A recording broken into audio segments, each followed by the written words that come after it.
자, 안녕하세요. 반갑습니다. 주식회 영열의 그대에게 이정열입니다. 자, 금일은 1월 28일 현재 시각은 5시 32분을 지나고 있습니다. 두산 퓨어셀 코드번호 336260입니다.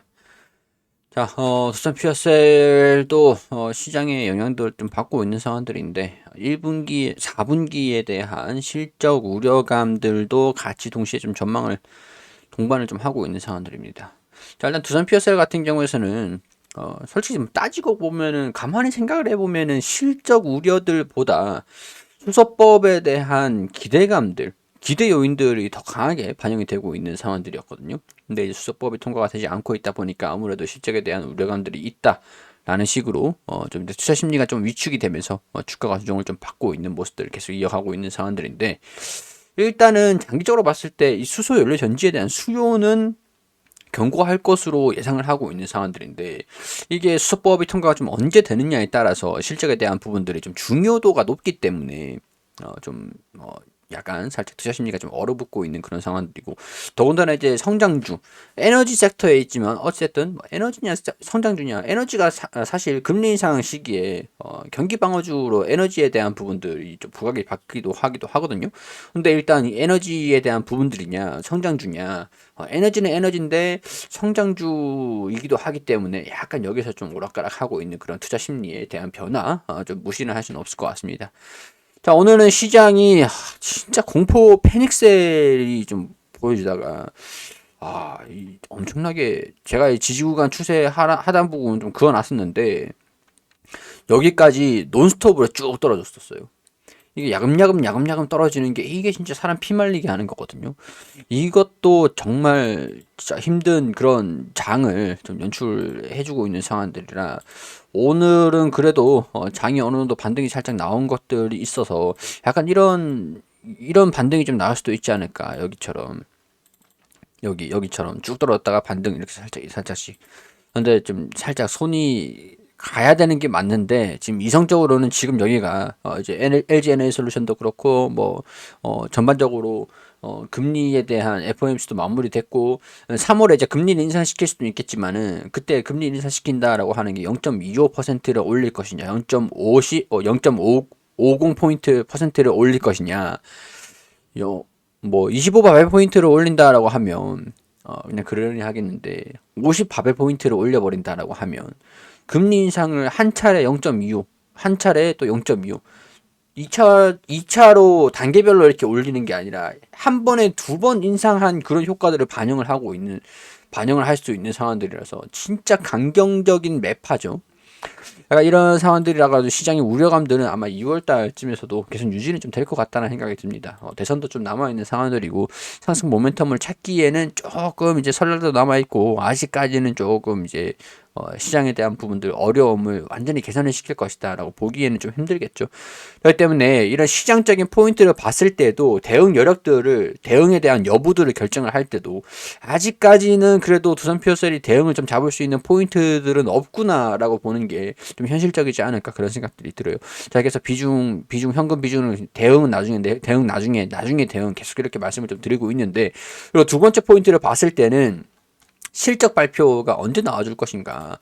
실적 발표들을 보면 2월 8일에 실적 발표를 하겠다라고 하는데 이 실적에 대한 우려감이 있는 상황들이에요. 지금 상황에서. 수소법이 통과가 된다라고 했으면은 실적 뭐 지금 안 좋겠지만 수소법이 통과가 됐으니까 수주가 계속 들어오겠지라는 기대감들이 반영이 될 수 있는 상황들이 됐었겠지만 수법이 통과가 되지 않은 상태에서 실적 발표가 좀 하는 것들이 좀 있어서 시차에 대한 물론 이제 100메가와트 정도 가량의 수주를 좀 받았던 것이 좀 있어서 이런 것들을 실적에 반영을 시킬 수 있겠지만은 시차가 존재하잖아요. 납품을 해가지고 실적에 반영을 시키는 것까지 설치를 하고 약간 이제 연료전지를 만들었다고 해서 딱 주고 땡이 아니라 만들고 난 다음에 공장을 설치를 하고 그 돈을 이제 받아야 되는 것들이죠. 실증도 한 다음에 테스트를 하고 이제 AS도 같이 그 추후에 해주는 것들은 AS 비용들이겠지만 일단은 설치까지 해주고 그럼 부지하고 공장 이제 그 발전소 부지 확보한 다음에 발전소 부지 공사하고 그리고 또 건물 철근 막 그런 거 다 아파트처럼 쭉 올린 다음에 연료전지를 넣고 설치를 다 하고 나서 이런 시차가 좀 필요하다라는 것들이죠.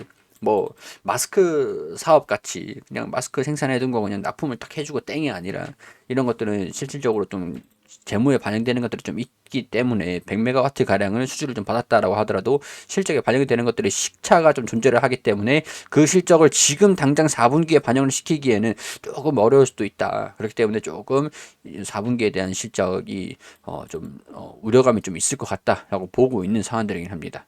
KB에서 리포트가 좀 나온 것들을 보면은 그래도 여전히 높은 상승 영역을 보여주지만 신규 연료전지 수주 지연에 따른 영업이익 감소 추정에 따른 좀 우려감들이 좀 있다 이렇게 얘기를 한 것이에요. 신규 연료전지 수주의 지연이 좀 있기 때문에 2022년부터 2025년 세후 영업이익이 7.2%로 줄어들 것으로 추정한 바 있다. 자, 전화가 와서 잠깐 끊었는데 자 이어가도록 하겠습니다. 자, 수주가 100메가와트, 그게 좀 이제 반영이 되는 게 시차가 좀 존재하기 때문에 4분기에 대한 우려감들이 있다라고 말씀을 좀 드리긴 했었습니다. 신규 연료전지 수주 지연이 좀 있을 것 같다. 그래서 4분기 추정치가 얼마냐? 1345억 원의 영업이익이 한 97억 원. 여기에 지배주주 순이익이 62억 원을 각각 기록할 것으로 예상된다. 그럼 단기 순이익이 대략적으로 뭐 150억이 나오든가 아니면 이 영업이익의 단기 순이익이라고 얘기를 한 게 아니기 때문에 따로따로 얘기를 한 거겠죠. 따로 얘기를 한 거겠죠. 영업이익은 97억 원, 단기 순이익이 한 120억, 150억 정도가 나온다라고 하면 나쁘진 않을 것 같아요. 일단 실적 발표를 좀 봐야 하겠지만 단기 순이익이 지금 영업이익이 139억 원 추정을 하고 있는 상황들인데 일단 추정치보다는 낮게 나올 것으로 보이고 지배주주 순이익에 지배주주 순이익이 좀 발생을 하면서 연계 실적에서 이제 별도 실적인데 연계 실적은 없으니까 별도 실적 단기 순이익이 한 120억, 150억 가까이 나온다라고 하면은 그래도 돈을 번 게 추정치랑 좀 유사하기 때문에 나쁘진 않을 것 같다는 생각이 좀 들어요. 근데 그래도 영업이익이 줄어드니까 이게 수주에 대한 문제다 보니까 인허가 문제도 분명히 있었지만 자, 중국향 수출 계약에도 불구하고 상반기 부진했던 신규 수주로 인한 수주 공백으로 매출액이 전년 동기 대비해서 줄어들 것으로 예상을 한다. 영업이익률이 높은 장기 유지 보수 매출 비중이 좀 늘어나면서 영업이익률이 각각 3.7% 정도 계산이 되었을 것으로 예상을 좀 할 수 있을 것 같다. 영업이익이 시장 기대치 하회할 것으로 예상을 하는 것은 이게 좀 중요한 내용들이겠죠. 수소법 개정안 통과가 지연되면서 이제 2021년 4분기에 집중된 신규 수주 중 일부를 조기 인식할 수 있을 것이라는 기대가 무산됐기 때문이다.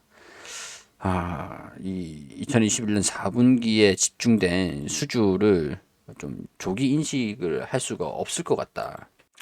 자, 최근 진행된 국회에서 수소법 개정안이 좀 통과가 됐으면은 지금 주가가 좀 높게 올라오면서 고가놀이를 좀 하고 있었을 수도 있었을 것 같은데 일단 사실상 올해 하반기 이후로 미뤄진 상황이며 근데 사실 이게 언제 통과될지는 모르는 상황들입니다. 3월 이후에 통과가 될 것으로 좀 보고 있는 상황들이긴 하지만 하반기까지는 좀 갈까? 물론 모르는 부분들이긴 하겠지만은 진짜 하반기까지 간다라고 하면은 조금 좀 수주가 완전히 막 화랑기에 돌입을 하기까지는 시간이 좀 필요할 수도 있을 것 같다는 생각이 들 수 있죠. 그러니까 수소법이 그렇기 때문에 중요한 상황들이다.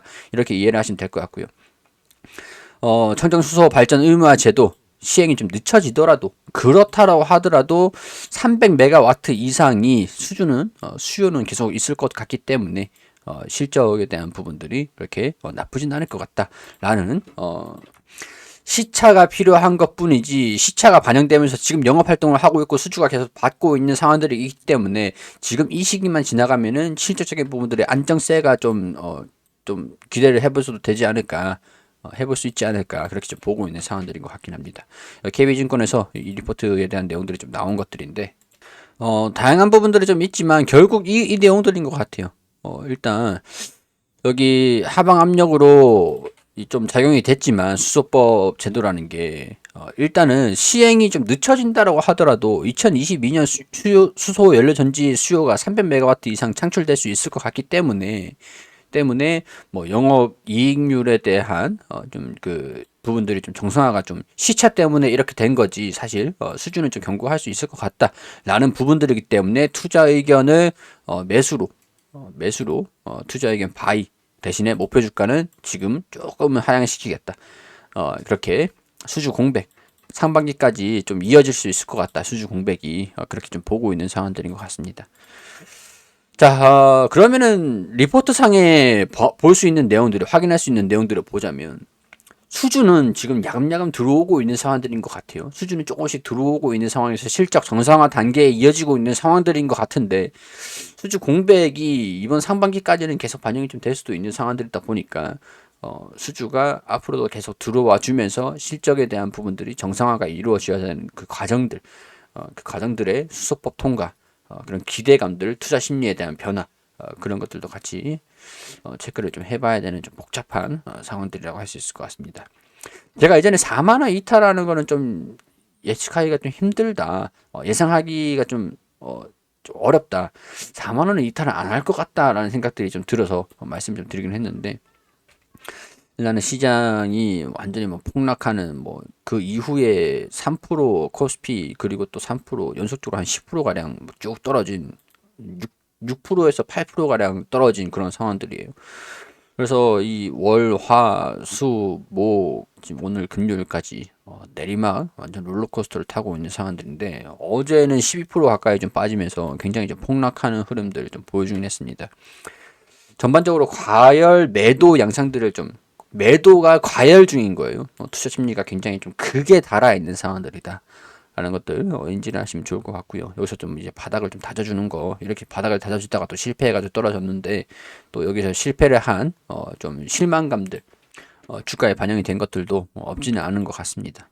그냥 중요한 것들은 일단 실적을 좀 체크를 해보고 주가 움직임들 충격이 좀 있을지 아니면은 뭐 거기서 바닥을 좀 닫아주는 모습들 뭐 이미 예측을 했다 아니면 뭐 시장이 좀 좋으면은 예측했다라고 별수 대수롭지 않게 그냥 넘어가는 상황들이 발생될 수는 있거든요.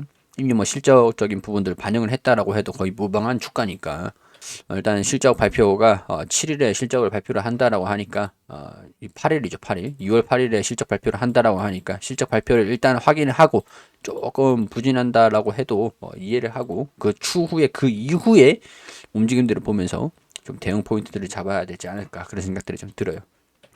그렇기 때문에 지금은 그냥 관망을 하시고 뭐 이미 이렇게 떨어진 거 비중 축소는 의미가 없으니까 관망하시고 계시다가 내가 10주를 가지고 있으면은 20주를 가지고 있으면은 20주를 더 사고 그런 식으로 10주 가지고 있다 10주를 가지고 있다 그러면 한 마이너스 30%에서 또 이제 10주 매수해 가지고 마이너스 15%를 만드시는 거 말씀드렸었죠. 대응에 대한 부분들 10주 내가 가지고 있다가 또 이 5만 원 떨어지면서 또 비중 축소하신 분들은 잘하셨어요. 그리고 대응 아직 잡지 말고 있다가 또 10주를 잡으면 마이너스 30%였다가 마이너스 15%로 조절이 됩니다.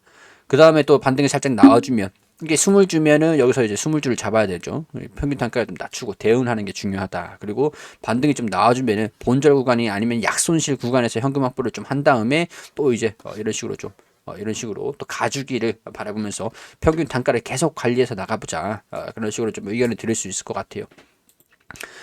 자, 매수 추천을 드리는 건 아니고 개인적인 의견들을 말씀을 드리는 것들이기 때문에 투자하시는데 참고만 하셔가지고 투자 판단은 여러분들이 해주시기를 당부드리도록 하겠습니다. 도움됐다면 구독과 좋아요 부탁드리고요. 여기서 인사드릴 수 있도록 할게요.